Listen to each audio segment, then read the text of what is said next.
हे राम, ये कैसा कलयुग आया वत्स? ये कहाँ आ गए हैं हम? भगवान राम आज होते दोस्तों तो शायद यही सोचते, ये भी सोचते कि अब तो मेरा मंदिर बन गया है, 2024 में उद्घाटन भी हो जाएगा, तब भी ये नेता मुझे छोड़ क्यों नहीं रहे हैं?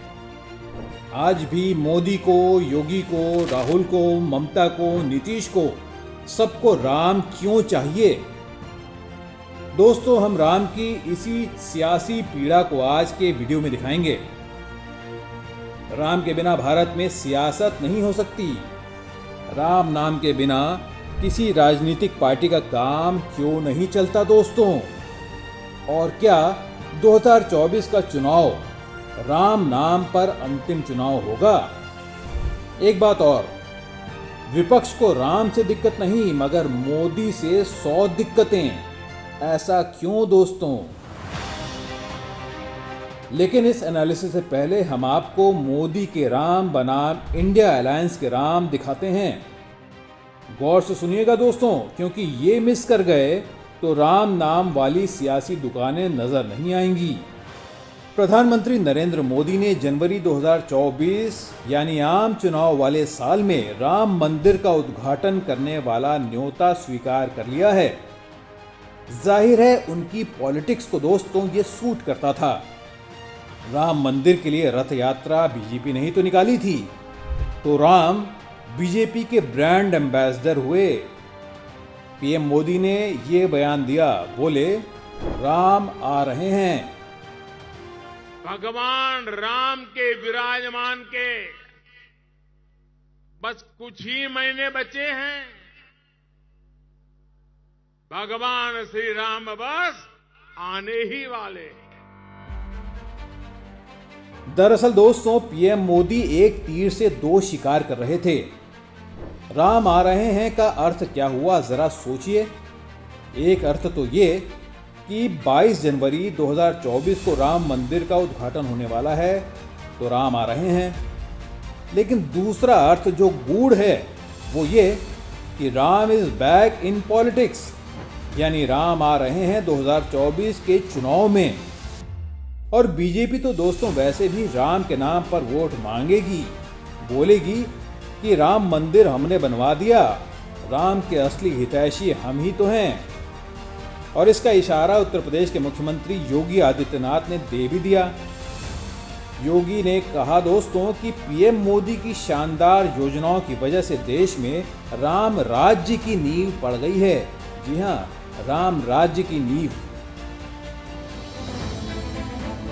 तो दोस्तों, ऐसे में क्या राम के नाम पर वोट मांगने का अधिकार सिर्फ बीजेपी का हुआ? फिर बाकी पार्टियां और उनके नेताओं की जुबान पर भी राम क्यों विराजते हैं भला? वास्तव में उन्हें मोदी विरोध के लिए राम तो चाहिए। ये बात खुद उनके बयानों से साबित होती है। सबसे पहले राम भक्त राहुल गांधी की बात करते हैं दोस्तों। बीजेपी अक्सर राहुल गांधी के हिंदू होने पर भी सवाल खड़े करती है। बोलती है कि भाई चुनाव जब भी करीब आता है तब राहुल गांधी का टेंपल रन बढ़ जाता है, तब राहुल गांधी का हिंदू अवतार दिखने लगता है, तब राहुल गांधी मंदिरों में पूजा अर्चना करने लगते हैं, हाथ में कलावा बांधने लगते हैं, यानी राहुल राम के भक्ति मोड में आ जाते हैं। अब इंडिया गठबंधन के दूसरे अहम नेता जो आजकल कांग्रेस से खासे खफा चल रहे हैं दोस्तों, जी अपने भैया अखिलेश यादव। अखिलेश भी राम को एकता और भाईचारे का प्रतीक बताते हैं और कहते हैं कि राम एक ऐसा सिंबल है जो भारत को श्रेष्ठ बनाते हैं।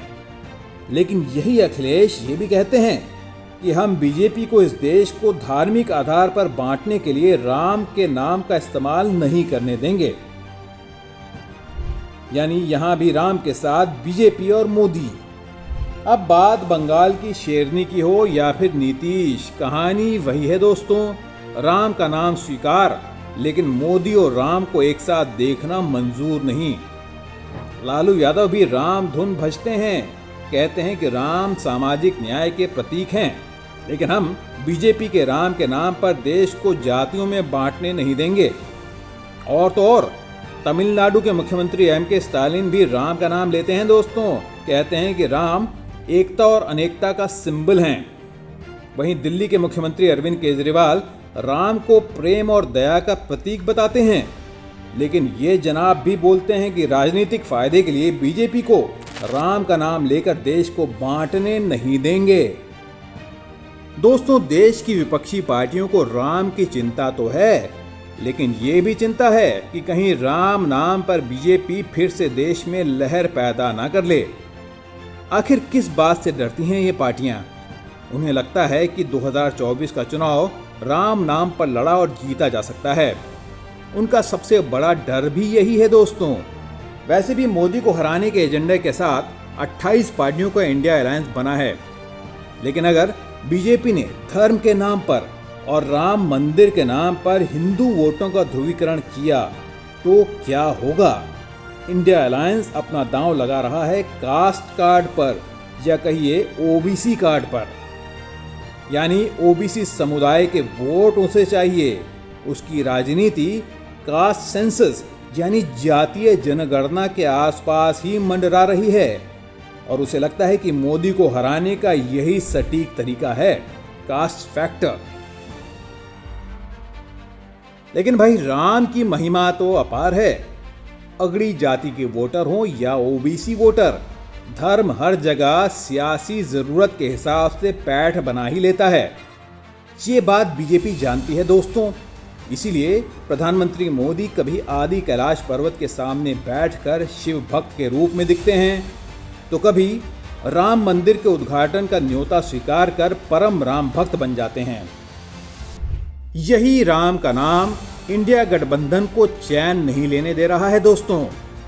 उसे नजर आ रहा है कि किस तरह अचानक राम मंदिर का जनवरी 2024 में उद्घाटन बीजेपी को संजीवनी दे सकता है। इसीलिए कांग्रेस ने पीएम मोदी और राम मंदिर को लेकर तीखा बयान देने में देर नहीं लगाई।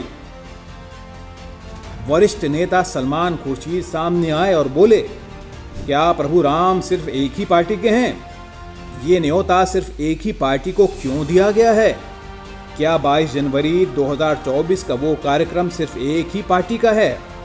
साफ है दोस्तों, कांग्रेस को समझ में आ गया है कि प्रधानमंत्री मोदी इस कार्यक्रम के जरिए हिंदू वोट बैंक को अपील करेंगे और कहीं न कहीं अगड़ी हो या पिछड़ी जातियां उनका हिंदू मन जगाने की कोशिश करेंगे, ताकि 2024 के चुनाव में वोट कास्ट फैक्टर पर ना पड़े, ओबीसी फैक्टर पर ना पड़े, बल्कि राम पर पड़े और राम भक्ति की सियासत को सीधा लाभ मिले। वैसे भी दोस्तों, चुनाव की बात करें तो राम तो बीजेपी के काम आते ही रहे हैं। 2014 लोकसभा चुनाव देख लीजिए, बीजेपी 282 सीटों की जीत के साथ आई थी। उस जीत के पीछे चुनावी घोषणा पत्र में राम मंदिर को बनवाने का वादा अहम था। भक्ति ने भक्त पैदा किए और बीजेपी की आंधी चल पड़ी थी उस वक्त। दिलचस्प बात तो यह है दोस्तों, एबीपी न्यूज के 2022 के पोल में 68% भारतीयों को यह भरोसा था कि राम मंदिर अयोध्या में ही बनेगा। यानी पब्लिक ने राम मंदिर को फिर चुनावी मुद्दा बना दिया था। उसी पोल में 65% ये मानते थे कि राम भारतीय राजनीति में की फैक्टर हैं। साफ है, राम जब जब आए हैं दोस्तों, तब उन्होंने भारत का चुनावी सीन बदल कर रख दिया है। बीजेपी ने जब जब चुनाव में सीधे राम और हिंदू आइडेंटिटी के नाम पर वोट मांगे हैं, उसके फेवर में ध्रुवीकरण हुआ है। और विकास हो या बेरोजगारी, गरीबी हो या शिक्षा, सारे मुद्दे पीछे चले गए हैं। राम और हिंदू ही सीध में रहे हैं। सो दोस्तों, 2024 के चुनाव से पहले देश पर फिर से राम का सियासी रंग चढ़ाने की तैयारी की जा रही है। चुनावी एजेंडा सेट हो रहा है और राम नाम के नए नारे लिखे जा रहे हैं। बाकी होगा क्या, ये तो राम ही जाने। दोस्तों, ये था Indian politics the Modi factor में आज का हमारा एनालिसिस। आपको कैसा लगा कमेंट बॉक्स में ज़रूर लिखें। ये आपका अपना ही चैनल है, सो इसे लाइक और सब्सक्राइब भी ज़रूर करें। बेल आइकन भी दबाएं ताकि आपको वक्त रहते हमारे नए वीडियोस के नोटिफिकेशन मिलते रहें। दोस्तों, ये चैनल देखना आपके लिए बेहद ज़रूरी है, क्योंकि यहीं पर आपको मिलता है 2024 चुनाव का सटीक और निर्भीक विश्लेषण। नमस्कार।